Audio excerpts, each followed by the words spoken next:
Hey, how's it going everyone? This is YLAM here. In today's tutorial, I want to talk about motion blur. This is mostly because in the previous video, I was talking about shooting video outdoors, and I was talking a lot about ND filters and why it would improve your video. A lot of people were thinking that I was talking about the exposure when I was actually specifically targeting motion blur.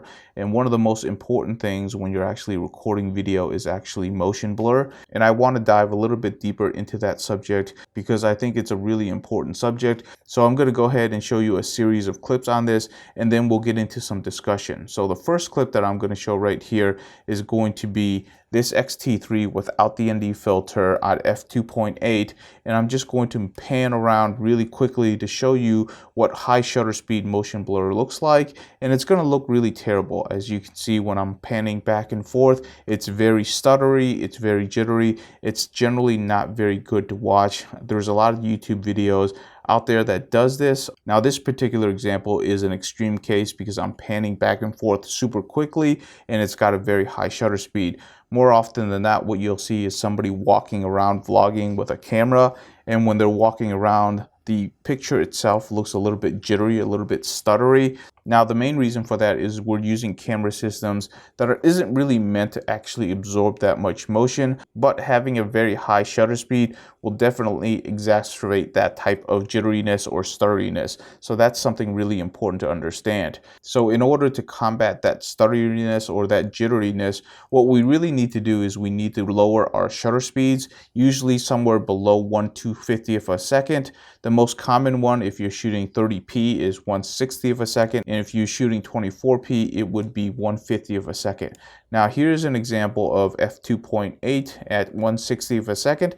As you can see, the image is blown out because we're just gathering too much light onto the sensor, which makes it completely unusable. So the way to combat this would be to go ahead and use an ND filter. This particular one can go all the way up to 8 stops, and when you do that, what you're going to get is you're going to get a much better exposed image. Now you can actually get 1/60th of a second, and as you can see, when I pan around, the panning is much smoother because we're adding a lot more motion blur to the panning, which means it's going to be a lot easier on the eyes, and that's kind of what we're looking for. Getting a good exposure for video outside on these cameras isn't really all that difficult.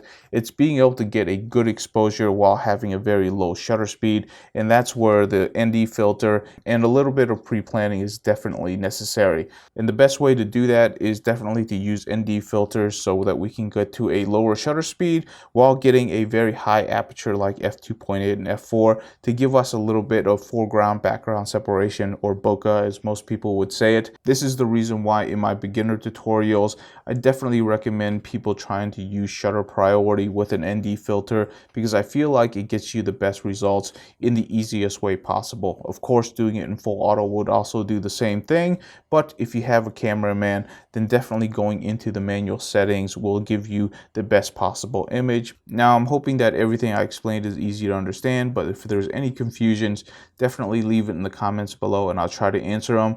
And if it doesn't work, I'll just re-record this video because I do think motion blur is a super important topic. One last thing I do want to say before ending this video is that there is no official rule for what type of shutter speed you should use. So if you're at 24p, 1/50th of a second is the most common option, but it is not the only option. You can definitely use other shutter speeds. It's just that it's not going to be the most common. That's the only thing I want to talk to you about. There is no hard and fast rule that you must abide by unless you're doing professional cinematography. Then it's definitely recommended that you go with the most common shutter speeds. So at 30p you would use 1/60th of a second, but here on YouTube I have seen the entire range, and I've also seen plenty of stuttery images, so a lot of people don't even know about it or don't even care, which is just fine for YouTube because most people have gotten used to it. Although I will tell you that the more you edit, the more you see it, the more it actually hurts your eyes. It's just because you're used to seeing so much edits that you'll recognize it much easier when you watch other people's videos once you know what you're looking for. So I definitely recommend that you actually stick to the lower shutter speeds that I just spoke about because it's going to make your videos look a lot better for anybody who knows what type of motion blur should be in a video. So hopefully that helped you out. If you have any questions, definitely leave it in the comments below, and I'll see you in the next video.